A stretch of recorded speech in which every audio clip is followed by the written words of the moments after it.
Hi, I'm Andrea Beaulieu. New favorite book, The Power of Moments by Dan and Chip Heath.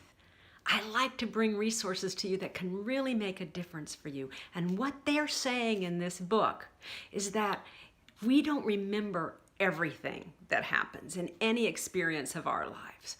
What we remember are those peak moments. And it's the same thing in your speech. We talk about that. Those phrases that really just land your point, that people go, oh, that create an insight. Opportunities that elevate people, that take them beyond the ordinary.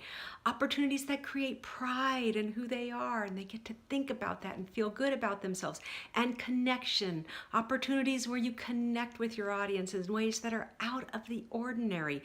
These are the things that people will remember in your speech. And in fact, the beginning and the ending, you'll often hear, they're not going to remember your whole speech. They're going to remember the last 30 seconds because you want that to be a peak moment.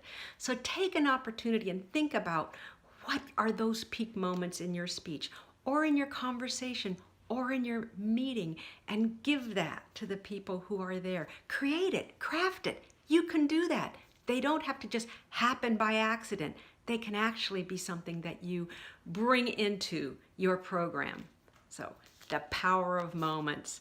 And remember, all the world's a stage and all the men and women merely players, so make sure your play is authentically yours. See you next time.